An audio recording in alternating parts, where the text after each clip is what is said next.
Shower میں غسل کیسے کرنا کہ غسل کے بعد میں وضو کرنے کی حاجت نہیں ہے. وہ اندھیرے ہی بھلے تھے جو قدم راہ پر تھے, روشنی ہمیں لائی ہے منزل سے بہت دور. اعلیٰ حضرت نے جو نکات اس کے اندر لکھے اس پہ غور کرے اور پھر سوچے کہ ہمیں کھڑے ہو کے پیشاب کرنا ہے یا نہیں کرنا. باتھ روم میں ہم کو ٹیشوز مل جاتے ہیں تو کپڑے سے یہ کاغذ سے یہ چیزیں کلین کرنا کیسا ہے؟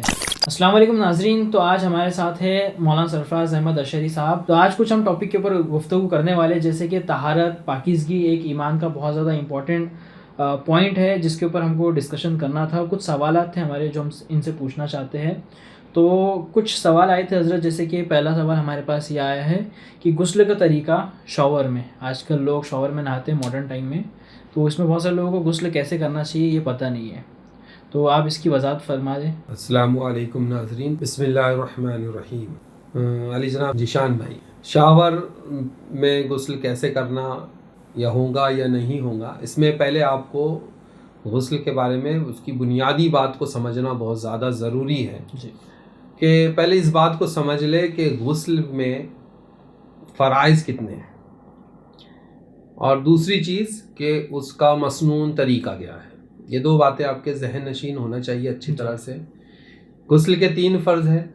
کلی کرنا, ناک میں پانی چڑھانا, جی, اور پورے بدن کو پانی بہا دینا, طرح ایک بار پانی بہا دینا کہ کوئی بھی جسم میں ایک بال برابر بھی جگہ خشک نہ رہے. ٹھیک ہے, یہ اس کے فرائض ہے. مسنون طریقہ جو ہے المختصر صرف, کیونکہ اپنا موضوع کچھ اور ہے. مختصر یہ ہے کہ غسل کا طریقہ یہ ہے کہ آپ پہلے تو ہاتھوں کو دھوئیں گے اچھی طرح سے, پھر اس کے بعد میں استنجا کریں گے, یعنی جو پیخانے اور پیشاب کی جگہ اس کو دھوئیں گے. پھر اس کے بعد اگر جسم پہ کہیں نجاست لگی ہوئی ہے, کہیں نجاست لگی ہے تو پہلے اس کو دور کریں گے. پھر اس کے بعد میں ہاتھ دھو کر مسنون طریقے سے جو وضو جس طرح ہم کرتے ہیں وہ طریقے سے وضو کریں گے. اس کے بعد پہلے سیدھے کاندھے پر, پھر الٹے کاندھے پر پانی بہائیں گے 3 مرتبہ, پھر سر پر, اور پھر پورے بدن پہ پانی بہائیں گے, وضو ہو جائے گا. یہ مسنون طریقہ. جی. اب یہ بات سمجھ میں آ گئی کہ غسل کے یہ فرض ہے, یہ ادا ہونا چاہیے. یہ ادا ہوں گے تو آپ کا غسل جو ہے ہو جائے گا. اب سوال اب یہاں یہ بات پیدا ہوتی ہے کہ اب چاہے آپ شاور کے نیچے نہ ہو, نل سے پانی لے کے نہ ہو, بالٹی میں پانی جمع کر کے نہ ہو, یا آپ کے باتھ روم میں ٹب ہے ٹب میں بیٹھ کر نہ ہو, یا سوئمنگ پول ہے اس میں نہ ہو, چاہے ندی میں نہ ہو, چاہے تالاب میں نہ ہو, چاہے سمندر میں نہ ہو, یہ چیز ہو گئی آپ کا, یعنی یہ 3 فرض ادا ہو گئے, غسل ہو گیا. ٹھیک ہے, سمجھ میں آیا. اب شاور کے نیچے ایک چیز جو ہے وہ ذہن نشین کر رکھنا, ذہن میں رکھے, ایک چیز جو ہے اس کو یاد رکھے اچھی طرح سے کہ کھڑے ہو کر نہانے سے بہتر ہے کہ بیٹھ کر نہائے. اچھا, ہاں, یہ ہے کیونکہ شاور عام طور پہ جو شاور ہوتا ہے وہ اگر وہ سیلنگ والا شاور ہے, اوپر سے آیا ہوا ہے شاور ہے, تو اس میں کھڑے ہو کے نہائیں گے. لیکن صحیح طریقہ یہ ہے کہ بیٹھ کے نہائے, کہ اس میں ستر جو ہے چپتی ہے, اچھی طرح بیٹھ کر آدمی نہائے. اچھا, تو اس کے لیے دوسرا آپشن آتا ہے کہ ہینڈ شاور بھی آتے ہیں آج کل. میں اسے ہینڈ شاور بولتا, لیکن پتہ نہیں اس کو کیا کہا جاتا ہے, وہ مجھے نہیں جانتا. لیکن شاور ہینڈ میں ہوتا ہے اور تو بیٹھ کے نہا لے تو.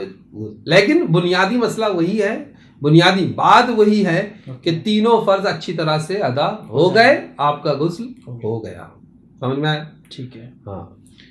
تو اس کے علاوہ ایک سوال اور یہ آتا ہے کہ جب ہم غسل کر رہے ہیں اسی دوران ہمارا وضو بھی ہو گیا, اب ہم گھر سے غسل کر کے نکلتے ہیں, مسجد جاتے ہیں نماز کے لیے, عید میں بھی ہوتا ہے یہ, اور جمعہ میں بھی ہوتا ہے, اور بھی کوئی نمازوں میں ہوتا ہوگا, تو ہم وہاں پہ جا کے بھی وضو کرتے ہیں. اور ہم نے یہ بھی سنا ہے اماموں سے تقریروں میں کہ کامل وضو کر لو, وضو کے اوپر وضو کر لو, گھر سے کر کے آئے ہو یہاں پہ بھی کر لو, بہتر ہوتا ہے. تو تھوڑا سا یہ جاننا تھا, کبھی ہم لوگ کا ڈسکشن اس ٹاپک پہ بھی ہوا تھا کہ وضو نہیں کرنا چاہیے, کوئی کہتے کرنا چاہیے, اچھا ہے, کچھ لوگ ہاتھ منہ دھو لیتے, پیر دھو لیتے. تو اس کو بھی تھوڑا آپ ایکسپلین کر دیں تو بہتر ہوگا ہمارے ناظرین کے لیے جو دیکھ رہے ہیں ہمیں, ان کے بھی سوالات ہو سکتے ہیں, ڈاؤٹس ہو سکتے ہیں, تو یہ کلیئر ہو جائیں گے. ہاں دیکھیے, غسل کے بعد میں جی وضو کرنے کی حاجت نہیں ہے. اچھا, غسل کے بعد میں وضو کی حاجت نہیں ہے, کیونکہ اس کا بھی ایک اصول ہے، ایک ضابطہ ہے. جس طرح غسل کا ایک ضابطہ ہے کہ اس کے یہ 3 فرض ہم نے بیان کیے ابھی، اسی طرح غسل کے 4 فرض ہے. وضو کے ہاں غسل کے نہیں، وضو کے 4 فرض ہے. یہ اصول ہے جی کہ 4 فرض ادا ہو گئے، آپ کا وضو ہو گیا. تو غسل کے بعد وضو کرنے کی حاجت نہیں ہے، کیونکہ وہ 4 فرض جو ہے وہ غسل میں شامل ہے، ادا ہو گئے. ہاں اس میں شامل ہے، وہ ادا ہو چکے ہیں. ٹھیک ہے. اور وضاحت کے ساتھ میں 2 حدیثیں اس تعلق سے ہم کو ملتی ہے. پہلی حدیث مشکات شریف کی ہے، باب الغسل میں اس کو بیان کیا گیا. حضرت عائشہ صدیقہ طاہرہ رضی اللہ تعالی عنہا سے روایت ہے کہ آپ فرماتی ہے کہ نبی اکرم صلی اللہ تعالی علیہ وسلم غسل کے بعد وضو نہیں فرماتے تھے. یعنی وضاحت کے ساتھ بات طے ہو گئی کہ رسول اللہ کا یہ عمل نہیں رہا کہ آپ غسل کرتے اس کے بعد وضو فرماتے. ٹھیک ہے. لیکن جو اس میں دوسری حدیث ہے وہ آپ کے سوال کو پورا کر دیں گی، یعنی اس کا جواب جو ہے مکمل وہاں مل جائے گا آپ کو. ٹھیک ہے. دوسری جو حدیث مبارکہ ہے وہ کنز الاموال کی حدیث ہے کہ اللہ کے نبی علیہ التحیۃ والثناء فرماتے ہیں کہ جو شخص غسل کے بعد وضو کرے اچھا وہ ہم میں سے نہیں، فلیس منا، وہ ہم میں سے نہیں ہے. یعنی کہنے کا مطلب یہاں حدیث کو سمجھ لے پہلے کہ جو غسل کے بعد وضو کو کرنا ضروری سمجھے تو فرمایا فلیس منا، تو وہ ہم میں سے نہیں ہے. تو اس سے یہ بات واضح ہو گئی کہ آپ نے غسل کیا ہے تو آپ کا وضو ہو گیا، اب آپ کو دوبارہ وضو کی حاجت نہیں ہے. ہاں مگر ایک چیز کا خاص خیال رکھیں کہ غسل کے بعد میں کوئی ایسا فعل سرزد نہ ہو جو وضو کو توڑنے والا ہے نا. جو وضو کو جن چیزوں سے وضو ٹوٹتا ہے ایسی کوئی چیز نہ پائی جائے تو وضو برقرار ہے آپ کا، اس کے اوپر آپ نماز پڑھ سکتے ہیں. تو بہت بہت شکریہ، آپ کا جواب کافی اچھا رہا. تیسرا سوال ہمارا ایک اور آتا ہے، جیسے آج کل جو ہوتا ہے ہم لوگ آفیسز میں کام کرتے ہیں، بڑے بڑے مال میں جاتے ہیں، تو وہاں پہ ہم لوگ کو جو ہے پیشاب کی بڑی دقت ہو جاتی ہے، کیونکہ وہاں پہ کموڈ بنائے جاتے ہیں کہ آپ کو وہاں پہ کھڑے رہ کے پیشاب کرنا ہے. اور اگر ہم ویسٹرن میں WC میں بھی اگر ہم جاتے ہیں تو وہاں پہ بھی کچھ لوگ ایسے ہوتے ہیں جو اس کو بھی گندا کر دیتے. تو ایسی سچویشنز بھی ہم لوگ کے پاس آ جاتی ہے، کبھی کبھی وہاں پہ پانی بھی نہیں ہوتا ہے. تو ایسے میں کھڑے رہ کے پیشاب کرنا یا ٹیشو کو یوز کرنا آج کے دور کے حساب سے آپ تھوڑی سی وضاحت فرما دیں تاکہ جو نوجوان نسل ہے جن کے ہمارے جیسے جن کے کوشچن ہوتے یہ ان کے لیے بھی کلیئر ہو جائے اور آسانی پیدا ہو جائے. ہاں دیکھیے یہ تو مسئلہ ہے جی، اس زمانے کے اندر بہت تیزی سے یہ چیز پھیل رہی ہے. اور وہ اندھیرے ہی بھلے تھے جو قدم راہ پر تھے، روشنی ہمیں لائی ہے منزل سے بہت دور جی. تو جیسے جیسے دور آگے بڑھ رہا ہے اور زمانہ ترقی کر رہا ہے وہ نئی چیزیں زمانے میں آ رہی ہے جی. لیکن ایسا کوئی مسئلہ نہیں ہے کہ جس کا جواب شریعت مطہرہ کے پاس نہ ہو. ایسا ہے جی. اللہ کا بڑا فضل ہے کہ علماء اکرام اس پہ محنت کرتے ہیں اور ہر چیز کا جواب موجود ہے. دیکھیے کھڑے ہو کے پیشاب کرنا، پہلے تو اس بات کو سمجھ لے کہ یہ خلاف سنت ہے جی. رسول اللہ صلی اللہ علیہ وسلم نے اس سے منع فرمایا، اور جو لوگ اس کے جواز کے قائل ہو گئے کہ ہاں کر سکتے ہیں تو وہ لوگ صرف ایک حدیث ہے بخاری اور مسلم میں موجود ہے کہ ایک موقع ایسا آیا ہے کہ نبی اکرم صلی اللہ علیہ وسلم نے کھڑے ہو کے پیشاب کی ہے. لیکن یہاں کچھ بات قابل غور ہے کہ فقہاء کرام فرماتے ہیں کہ عذر شرعی اگر آپ کے ہو، یعنی کوئی ایسا عذر ہو اچھا کہ جس کی وجہ سے آپ بیٹھ کر پیشاب نہیں کر سکتے تو آپ کو وہاں رخصت ملے گی کہ آپ کھڑے ہو کے پیشاب کر لیں. لیکن بہت اہم گفتگو اس کے اوپر وہ تو ہمارے امام اہل سنت امام احمد فاضل بریلوی نے کی ہے اور اس کو پڑھنا چاہیے. اس کو پڑھنے کے بعد دیکھیے کہ اعلیٰ حضرت نے جو نکات اس کے اندر لکھے اس پہ غور کرے اور پھر سوچے کہ ہمیں کھڑے ہو کے پیشاب کرنا ہے یا نہیں کرنا ہے. وہ 4 باتیں ہیں جی. وہ کتنی باتیں ہیں؟ وہ 4 باتیں. اعلیٰ فرماتے ہیں کہ نہیں کرنا چاہیے کیونکہ 4 وجوہات ہے اس کی. اچھا. نمبر 1 آپ فرماتے ہیں کہ کھڑے ہو کے پیشاب کرنے میں بدن پر اور کپڑوں پر چھینٹے اڑنے کا سبب بنے گا. ٹھیک ہے. اور بلا عذر شرعی بدن کو یا کپڑوں کو گندا کرنا جو ہے، ناپاک کرنا، نجس چیز سے پر کرنا، یہ حرام ہے. اچھا سمجھ میں. اور کھڑے ہو کر پیشاب کرنے میں یہ چیز کہ بہت زیادہ انکام ہے، بہت زیادہ چھٹے اڑتے ہیں.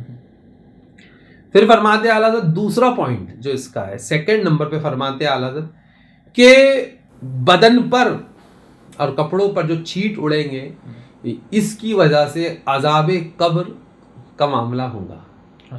چونکہ حدیث موجود ہے کہ رسول اللہ ایک قبر سے گزرے تو فرمایا ان پر عذاب ہو رہا ہے، اور وجہ اس میں سے ایک وجہ جو تھی وہ یہ تھی کہ یہ پیشاب کے چھینٹوں سے نہیں بچتے تھے. ٹھیک ہے. اس سے پتہ لگا کہ پیشاب کے چھینٹوں سے جو نہیں بچتا ہے وہ عذاب قبر میں مبتلا ہوتا ہے. دوسری وجہ حضرت جو فرما رہے کہ یہ وجہ بن جائیں گی تمہارے عذاب قبر کی. اب تیسری بات جو اعلیٰ حضرت فرماتے ہیں کہ راہ گزر پر یا ایسی جگہ، یہ بہت زیادہ امپورٹنٹ ہے، اس کو آپ سمجھیں اچھی طرح سے. ایسی جگہ راہ گزر یعنی جہاں سے لوگ گزر رہے ہو یا جہاں لوگ موجود ہو، وہاں کھڑے ہو کے پیشاب کرنے میں سطر کے کھلنا پایا جائے گا. جی ٹھیک ہے. وہ تو عام طور پہ دیکھا ہے عام طور پہ، کیونکہ بیٹھنے سے کیا ہوتا ہے، ران کی وجہ سے آپ کی دونوں جو پیر ہے رانوں کی وجہ سے سطر ہو جاتی ہے، یعنی چھپ جاتی ہے نا. لیکن کھڑے ہونے میں وہ چیز نہیں پائی جائیں گی. اور جو آپ نے اہم بات جو ہے، یہ راہ گزر کی تو ہو گئی، یہ لوگ روڈ کے کنارے کھڑے ہو کر پیشاب کرتے ہیں، بہت سی جگہ پر لکھا بھی ہوتا ہے یا نہیں کرنا، پھر بھی کرتے ہیں نا. اور اس کی وجہ سے بہت سارے نقصانات اور بھی ہے. گندگی ہوتی ہے، جراثیم ہے، بیماریوں کے خدشات ہیں بہت سارے، وہ تو ہے. تو فرمایا اب جو سوال آپ نے کیا تھا کہ یہ جو مالز ہے یا ایسی جگہ جہاں پر کموڈ بنے ہیں اس کے لیے ویسا سسٹم بنا ہے، لیکن ان کو جو ہم نے جتنا ہمارے مشاہدات ہے اس میں یہ ہے کہ بازو کھڑے اگر کوئی آدمی دو لوگ کر رہے ہیں تو لا محالہ جو ہے وہ تاکہ جھانکی ہو تو سطر عورت کا مسئلہ وہاں پر آ جاتا ہے، یعنی سطر نہیں ہو پائیں گی. یعنی یہ بھی گناہ ہے، حرام ہے. خود کی سطر کو بلا وجہ کھولنا، لوگوں کو دکھانا یا دیکھنا، دونوں چیز حرام ہے. تو یہ دیکھیے اعلیٰ حضرت کی نظر دیکھیے، آپ علماء کی نظر بہت آگے تک دیکھتی ہے. آپ نے فرمایا اس سے یہ ایک نقصان جو ہے، بے پردگی جو ہے، یعنی آپ جس چیز کو چھپانے کا حکم ہے جس حصے کو، وہ آپ لوگوں کے سامنے کھولو گے تو ایک نیا گناہ کے اندر کہیں نہ کہیں وہ مغربی تہذیب تک لے کے جائیں گی نا. اور چوتھا پوائنٹ، یہ تو تیسرا تھا جو آپ بول رہے نا، اب دیکھیے چوتھے پوائنٹ پہ اعلیٰ حضرت نے اسی چیز کو لایا کہ یہ جو ہے نصارہ کا طریقہ ہے، یعنی عیسائیوں کا طریقہ ہے، ان سے مشابہت ہے اس میں. اور ان کا جو بھی ان کی طریقہ ہے، جو ممنوع طریقے ہے، مذموم طریقے جس کی مذمت ہو، برے طریقے جو ہے اس میں پیروی جو ہے حرام ہے. ٹھیک ہے. پھر اعلیٰ حضرت فرماتے قرآن کی آیت کو یہاں کوٹ کیا اعلیٰ حضرت نے کہ لا تتبعوا خطوات الشیطان، کہ ہرگز شیطان کے راستے پہ نہ چلو. تو یہ راستے کو چھوڑے. اب اتنی ساری باتیں جن کے ذہن میں ہوں گی، وہ ممکن کوشش یہ کریں گا کہ ہم کھڑے ہو کر پیشاب نہ کریں. پھر اعلیٰ حضرت مزید ایک اور چیز جو میں بتانا چاہ رہا تھا کہ حدیث موجود ہے، اللہ کے نبی فرماتے ہیں کہ آپ جو مغربی تہذیب کی بات کر رہے ہیں نا، وہ کہتے ہیں کہ ہمارا کلچر بڑا اچھا ہے، بہت اچھے کلچر کے ہم ہیں، ہے نا، یعنی ترقی یافتہ ہم ہیں اور ماڈرن ہم ہیں اور پاکیزگی ہمارے یہاں ہے نا. لیکن اعلیٰ حضرت دیکھیے جو حدیث پیش کر رہے ہیں نا، یہاں پر جو حدیث اعلیٰ حضرت نے کوٹ کی ہے، اس حدیث میں ہے کہ نبی اکرم صلی اللہ علیہ وسلم نے فرمایا کہ یہ عبداللہ ابن مسعود رضی اللہ تعالیٰ نے اس کے راوی ہے، وہ فرماتے رسول اللہ نے فرمایا کہ من الجفائی، یعنی یہ بے ادبی ہے، بد تہذیبی ہے نا، ہماری تہذیب میں ہماری بے ادبی ہے، بد تہذیبی ہے کہ آدمی کھڑے ہو کر پیشاب کرے. یعنی حدیث جو حضرت، یعنی وضاحت کے ساتھ یہ حدیث موجود ہے جو عبداللہ ابن مسعود رضی اللہ تعالیٰ عنہ سے ہے کہ جو یہ بے ادبی اور بد تہذیبی ہے کہ آدمی کھڑے ہو کر پیشاب کرے. ٹھیک ہے نا، یہ بات. اور عقل بھی اس کو قبول نہیں کرتی کہ آدمی کھڑے ہو کر پیشاب کرے، لیکن اب زمانے نے جو راستہ اختیار کیا، لوگ اس کے پیچھے بھاگ رہے ہیں. بس المختصر اتنا ہی ہم سمجھ سکتے ہیں اس میں کہ کھڑے ہو کے پیشاب سے حتی الامکان کوشش کرے بچے. جہاں پھر مجبوری ہے جی تو مجبوری جہاں عذر پایا جائے گا تو وہاں تو رخصت مل ہی جاتی ہے. تو اللہ کی بارگاہ میں دعا کرنا چاہیے کہ ایسے حالات ہی پیدا نہ ہو کہ ہم سنت کے خلاف کوئی عمل کریں اور شرم و حیا کو ہم برقرار رکھ پائے. اور مغربی تہذیب تو اس نے تو بڑے بدل دیا رخ مشرق کو تو نے اے مغرب, ہے نا. مشرق میں ہم ہیں, عرب آتا ہے, سب آتے ہیں نا, یورپ ادھر مغرب میں آتا ہے. شاعر کہتا ہے بدل دیا رخ کہتے ہیں چہرے کو, یعنی اس کی تہذیب کو بدل دیا. بدل دیا رخ مشرق کو تو نے اے مغرب, تیری ہوا سے خدا بچائے زمانے کو. تو اللہ ہم دعا کریں کہ اللہ ہمیں اس کی ہوا سے بچائے. بالکل بالکل بے شک. تو ویسے آج کے ٹائم میں ہم کو جو ہے جن کا یہ سوال تھا ان کے لیے ایک جواب یہ بھی ہو سکتا ہے کہ ہمارے آس پاس میں کافی مسجدیں مل جاتی ہیں ہم کو, جس میں انتظام ہوتا ہے اور بھی دوسرے مال وغیرہ ہوتے ہیں, تو ہم یہ جو چیز ابھی آئی ہے نا آپ کی, دیکھیے بات سے بات نکل جاتی ہے کبھی کبھی. آپ نے کہا مساجد, دیکھیے یہ بھی ہمارے معاشرے کے اندر بڑا عجیب معاملہ ہے کہ مسجد, ہاں تو کہتے ہیں کہ میں آتا ہوں بھائی, یعنی بات دوران گفتگو ہوتے میں آتا ہوں بھائی مسجد سے آتا ہوں پیشاب کر کے, تو نعوذ باللہ من ذالک. یہ ایسے الفاظ استعمال نہ کریں. مسجد کے طہارت خانے کو آپ استعمال کر سکتے ہیں جی, لیکن ایسے جملے نہ استعمال کریں. وہ اللہ کی عبادت کی جگہ, ایسے بچے ان الفاظ سے. اور ممکن کوشش کرے کہ جب جائے نا, اصل میں اب دیکھیے یہاں ایک مسئلہ ہے اور بہت اچھی بات میں آپ کا, جو لوگ نماز کے پابند ہیں جی ان کو تو پرابلم ہوتی ہے, یہ پرابلم تو آئے گی نہیں کیونکہ وہ نماز کے لیے جائیں گے. جب وہ نماز کے لیے تشریف لے گئے, دیکھیں کیا سسٹم دیکھیں کہ اب وہ 5 مرتبہ نماز کو جا رہا ہے, اگر اسے تھوڑی بھی محسوس ہو رہی ہے پیشاب وغیرہ تو وہ چلے جائے وہاں پر استعمال. تو جو 5 وقت نماز پڑھے گا, 5 وقت وضو کرے گا, تو اس کو تو یہ سب مسائل. لیکن جو لوگ ویسا بھی نہیں ہے, لوگ ہمارے بچے کام کرتے ہیں ادھر ادھر, نوجوان رزق حلال کی تلاش میں رہتے ہیں ادھر ادھر, تو اسے آتے ہیں معاملات, تو شریعت نے رخصت دی ہے, لیکن حتی الامکان کوشش کرے کہ اس سے بچا جا سکے. اور دعا کرنا چاہیے کہ اللہ ہم کو بچائے ایسے معمولات سے. اور ایک چیز یہ بھی ہوتی ہے حضرت کی, جیسے ہم اینٹا یا ڈھیلا پہلے ڈھونڈتے تھے, بٹ آج تو وہ ٹائم رہا نہیں اس کا, نہ ہی وہ چیزیں ملتی ہے. تو باتھ روم میں ہم کو ٹیشوز مل جاتے ہیں, تو کپڑے یہ کاغذ سے یہ چیزیں کلین کرنا کیسا ہے؟ ہاں دیکھیے کاغذ کا استعمال جو ہے اس کو لے کر معاملات ہے, لیکن جس کی وضع یعنی جس کو بنایا ہی اس کام کے لیے گیا, اچھا, تو اس کے استعمال میں کوئی قباحت نہیں ہے. آیا تھا یہ مسئلہ بہت پہلے, ہم نے دیکھا ہے اور ہے یہ کہ کاغذ کا استعمال ممنوع ہے. جیسے اخبارات جو ہوتے ہیں نا, وہ پڑھنے اور لکھنے کے لیے ہوتے ہیں, تو لوگ اس سے ہاتھ جو علم کے حصول کا ذریعہ ہے نا کاغذ, تو اس کا استعمال منع ہے. لیکن جس کی وضع یعنی اس کو بنایا ہی اس کام کے لیے گیا ہے, تو بھائی وہ تو ہے وہاں پر اسی کام کے لیے نا, تو اس سے طہارت حاصل کر سکتے, اس میں کوئی قباحت نہیں ہے. ٹھیک ہے, چلیے یہ بھی بہت بہتر ہوا. تو آج کے لیے تو ہمارے اتنے سوالات تھے, اور ہم بہت بہت شکریہ کہیں گے آپ کا کہ آپ نے کافی اچھے جواب بھی ہم لوگ کو دیے. اور ہمارے جو ناظرین ہیں, ہاں ناظرین کے لیے میں وہ بات بول دیتا ہوں, آپ بولنا چاہ رہے ہیں, آپ سمجھ گئے شاید, میں بول دیتا ہوں کہ اگر ہم نے آپ کے لیے یہ ویڈیو بنائی اور کوشش کی کہ جدید مسائل جو ہے جو اس دور سے تعلق رکھنے والے ہیں ان کو ہم آپ کے سامنے لائے, کیونکہ بہت سارے نوجوان ہیں کیونکہ وہ نہیں جانتے ان مسائل کو.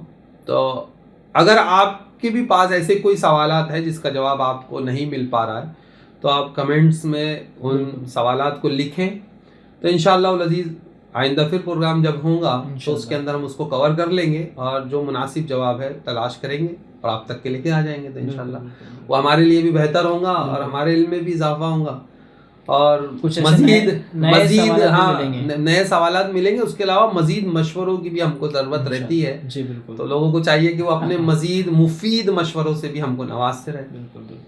باقی وہ سب جو بولتے ہیں نا وہ کہ سبسکرائب کرو, ہاں, اور لائک کرو اور شیئر کرو, تو وہ تو سب آپ کرنا چاہیے, آپ کیجیے.